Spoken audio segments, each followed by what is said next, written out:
குட்டீஸ், இன்னைக்கு நம்ம செகண்ட் ஸ்டாண்டர்ட் புக்கில் 8th லெசன் பார்க்க போகிறோம். கொன்றை வேந்தன்.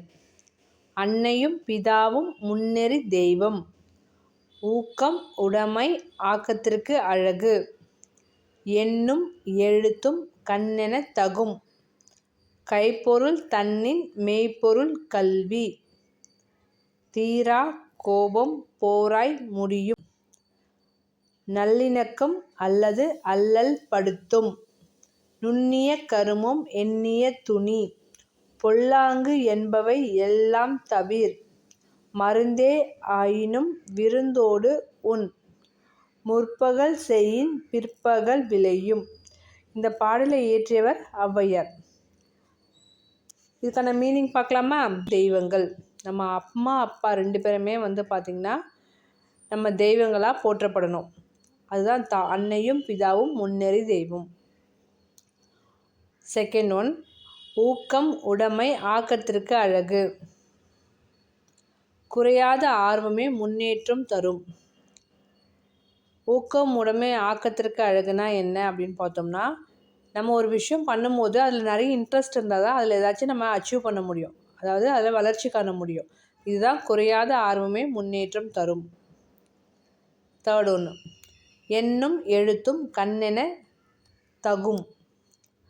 கணக்கும் மொழியும் கண்கள் போன்றவை.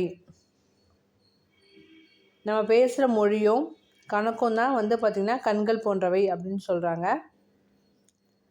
ஃபோர்த் ஒன்று, கைப்பொருள் தன்னின் மெய்ப்பொருள் கல்வி. சேமித்த பொருளை விட கல்வியே உண்மையான செல்வம். நம்ம என்னதான் சொத்து பொருள் எல்லாம் சேர்த்து வச்சா கூட கல்வி தான் நிலையான சொத்து அப்படின்னு சொல்கிறோம். ஓகேங்களா? ஃபிஃப்த்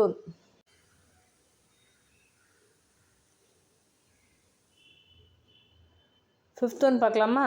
தீரா கோபம் போராய் முடியும். நெடுநாள் கோபம் சிக்கலில் முடியும். நம்ம நீண்ட நாள் யார் மேலாம் கோபமாக இருந்திங்கன்னா அது பின்னாடி காலத்தில் சிக்கலில் தான் போய் முடியும் அப்படின்னு சொல்கிறாங்க. சிக்ஸ்த் ஒன், நல்லிணக்கம் அல்லது அல்லல் படுத்தும். இணக்கம் இல்லாத நட்பு துன்பம் தரும் அப்படின்னு சொல்கிறாங்க. அதாவது ஒற்றுமை இல்லாத ஒரு நட்பு நமக்கு துன்பத்தை தான் கொடுக்கும் அப்படின்னு சொல்கிறாங்க. செவன்த் ஒன், நுண்ணிய கர்மம் எண்ணி துணி. சிறிய செயலாக இருந்தாலும் சிந்தித்து முடிவு செய்ய வேண்டும். நம்ம ஒரு சின்ன விஷயம் பண்ணால் கூட நம்ம யோசிச்சுட்டு தான் பண்ணணும். அதுதான் நுண்ணிய கர்மம் எண்ணி துணி. எய்த் ஒன் பார்க்கலாம். பொல்லாங்கு என்பவை எல்லாம் தவிர். தீமை தரும் எல்லாவற்றையும் நம்ம தவிர்க்கணும். நம்ம எதெல்லாம் நமக்கு இது பண்ணால் நமக்கு தீமை வரும்னு நம்ம நினச்சோம்னா அந்த விஷயங்களை நம்ம தவிர்த்துடணும். நைன்த் ஒன், மருந்தே ஆயினும் விருந்தோடு உண். அமிர்தம் போன்ற அரிய உணவையும் பகிர்ந்து உண்ண வேண்டும். அமிர்தம் போன்ற அரிய உணவை நம்ம எப்படி பண்ணலாக்கோ ஷேர் பண்ணி பகிர்ந்து உண்ண வேண்டும்.